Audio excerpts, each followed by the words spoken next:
Welcome to More Than Mindfulness. I'm Becky Muller with Lifehouse Fit, Body and Soul. Happy Valentine's Day. Today is the day we celebrate love and relationships, and why not talk about our sexuality on a day like today? Because sexuality is all mixed up into all of the ideas that we have about love and romance and everything else. And so much of the messaging out there is just so mixed up and convoluted. So let's bring some mindfulness to sexuality, shall we? All right. First of all, just offering what I've learned from my own experience bringing mindfulness to this part of my life. And that is coming to a deep recognition that there is something in humanity, in my human nature, that longs almost more than anything else to belong to another, to be accepted and wanted, to be embraced just as I am, and to feel that connection. So for me, when I was younger and came into marriage with all sorts of well-intended desires to be a good wife, and with all these ideas that I'd kind of absorbed through my culture, my family, my religion, my kind of social world of what being a good wife looked like. And for me, sexuality seemed to fit into my own definition of trying to be a good wife to somebody else. And in some ways, that served me and that served my marriage. I always knew that sexuality was important, and I was always committed to putting it on my to-do list. But hopefully already you can feel the problem with that mentality. And that is really what the mentality became for me, was that sex became something that felt like it was on my to-do list and felt like it was an obligation or a should that I was obligated to do to be the person I wanted to be, and that really it was for someone else. So my relationship with my sexuality started to shift pretty dramatically when I started to realize and recognize that sexuality was not something outside of me or something that I wanted to use to define me anymore, or use this many times a week means I'm a good wife or that we have a good marriage, but instead starting to live mindfully. So starting to live my life on a daily basis and make choices based on what really feels like what my soul longs for in the present moment. And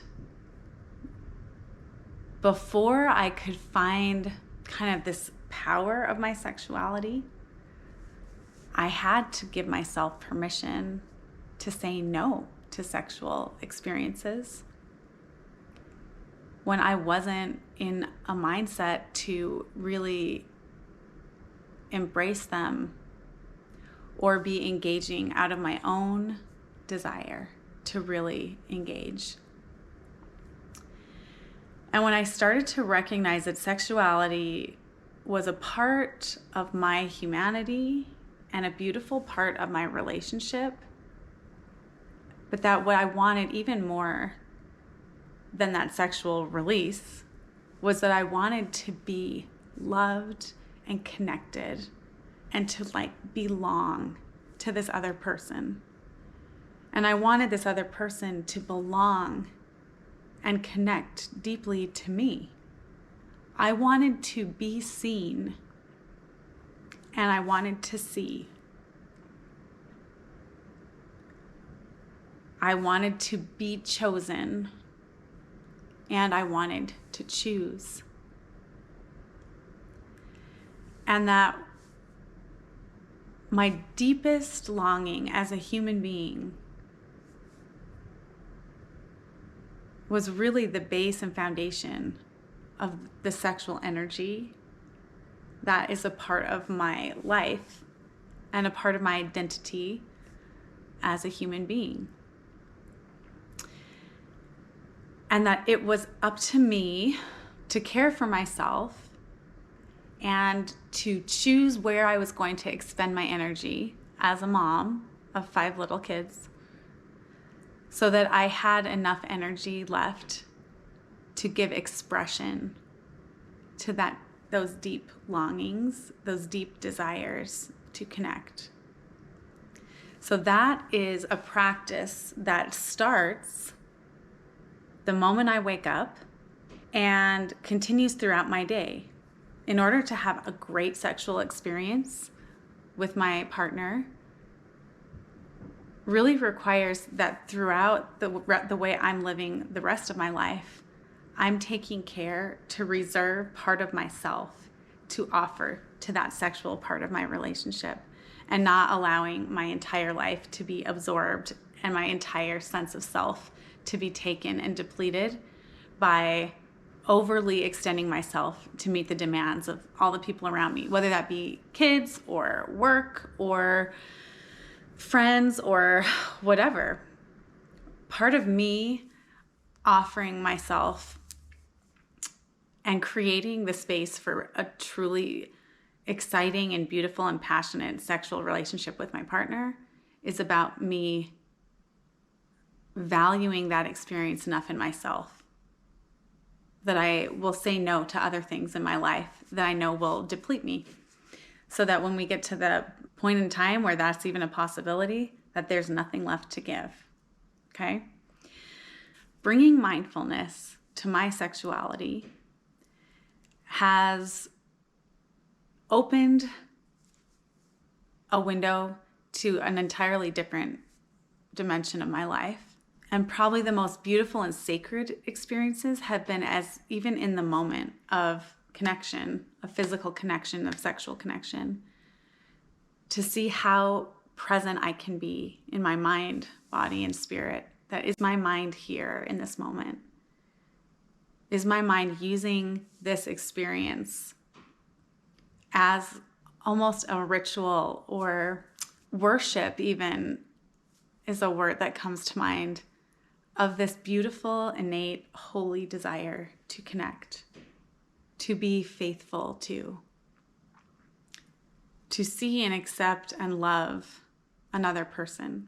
In some ways, for me, it feels and has felt, as we've worked through challenges in our marriage, when I do the work to be able to choose my husband with a full and open heart, it feels that I'm choosing God in that moment. That in choosing to connect with my husband, I am choosing to connect with God. By allowing myself to physically manifest my desire to belong to and connect with my husband, I am using my physical body to express my desire to belong to and connect with God. For me, that has brought a whole new dimension of sacredness and holiness to sex, to my sexual nature, to what it means to me, and to my responsibility and my opportunity to imbue my life with greater richness as I practice sacred sex. And I will tell you, this is work. It does not always happen. I am not always successful at staying present, at reserving my energy, at choosing to make that richness a priority in my life. I am not always successful at that. But it is something that I have tasted of and that I value and that I want to continue reaching towards. So, very quickly, taking a moment to look inward, maybe closing the eyes, deepening the breath, and just asking your soul what it wants to tell you about your current relationship with your sexuality.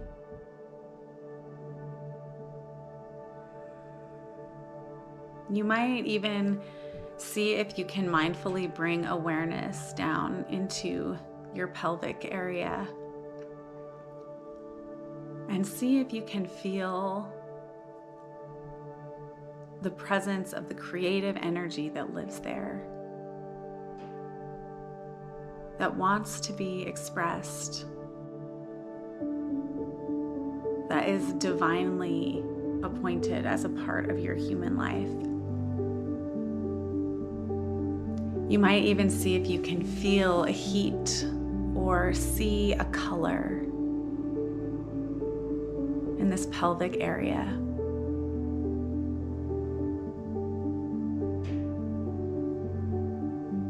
And allow that fire or that color or that heat to grow and expand into the other parts of your body, maybe down into your legs, maybe up into your stomach, over your shoulders and down your arms. But feel how that center core of the body, this house of our creative energy, in yoga they call this the Kundalini energy, that it's creative, that it's powerful, that it's a part of who you are as a human being.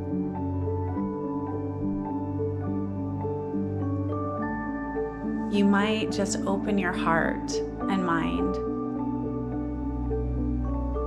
to the ways that you might need to shift to allow this part of you to flow more freely, more richly, more beautifully into your life. Whether that's through sexual experiences or through even your own sensuality, as far as experiencing the physicality of this world. That there's a part of your soul that is hungry to taste and feel and touch and know this world, this life, this existence.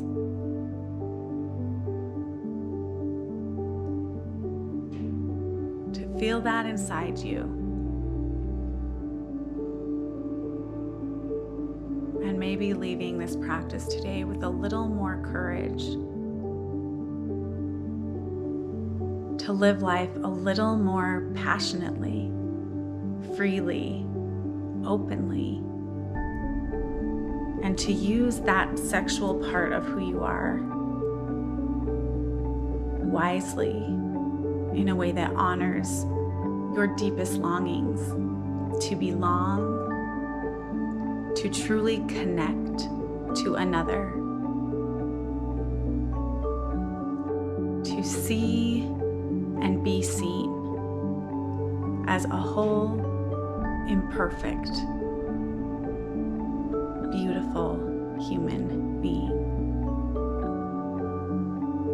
Happy Valentine's Day. May your day be filled with richness and openness and a desire to live with more passion and beauty in your life. Namaste. If you're interested in transforming your life and turning it into a daily practice of discovering the beauty in the world around you and within you, we have a course coming up that will launch in April. We would love to have you join us. You can get on the waiting list now for more information. If you'd like to keep it on your radar, just click on the link below.